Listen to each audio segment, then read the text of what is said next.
জিলহজ মাসের প্রথম 10 দিন ইসলামের অন্যতম শ্রেষ্ঠ দিনগুলোর মধ্যে গণ্য হয়।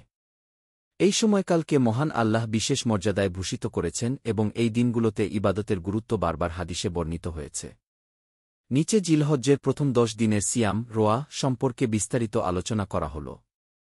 জিলহজ্জের প্রথম 10 দিনের ফজিলত। 1. কুরআনের ঘোষণা। আল্লাহ তাআলা বলেন, শপথ ফজরের এবং 10 রাতের সূরা আল ফজর। তাফসীর। অধিকাংশ তাফসীরবিদ যেমন ইবনে কাসির, কাতাদা, মুজাহিদ ও ইবনে আব্বাস রাত বলেছেন। এই 10 রাত হচ্ছে জিলহজ্জ মাসের প্রথম 10 রাত। এটি এই দিনগুলোর গুরুত্ব ও মর্যাদা প্রমাণ করে। 2. হাদিস দ্বারা ফজিলত। হাদিস। রাসূলুল্লাহ সাল্লাল্লাহু বলেছেন, আল্লাহর নিকট কোনো দিনেই সৎকর্ম এতটা প্রিয় নয় যতটা জিলহজ্জের এই 10 দিনে গি। সহিহ বুখারী। সাহাবারা জিজ্ঞাসা করলেন, হে আল্লাহর রাসূল, জিহাদও না? তিনি বললেন, হ্যাঁ, জিহাদও না। তবে সে ব্যক্তি ব্যতীত যে নিজের জান ও মাল নিয়ে জিহাদে বের হয় এবং কিছুই ফিরে পায় না। সিয়ামের ফজিলত। 1. জিলহজ্জের প্রথম 9 দিন রোয়া রাখা মুস্তাহাব। রাসূল নিজে জিলহজ্জের প্রথম 9 দিন রোয়া রাখতেন, যেমন হাদিসে এসেছে। হুনায়দা ইবনে খালিদ হতে বর্ণিত।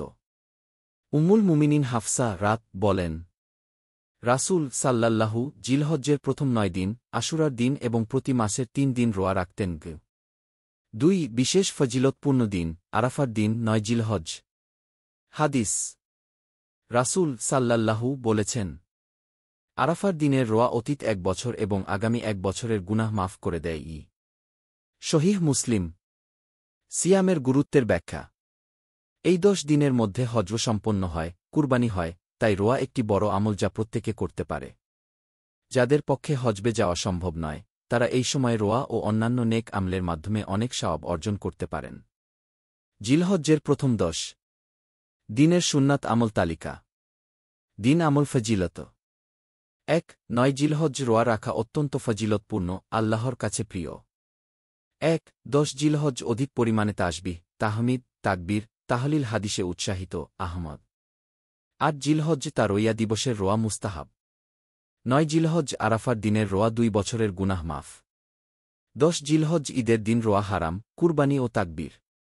1 থেকে 13 জিলহজ তাকবীর, তাশরিক, সালাতের পরে তাকবীর বলা ওয়াজিব, মতভেদসহ।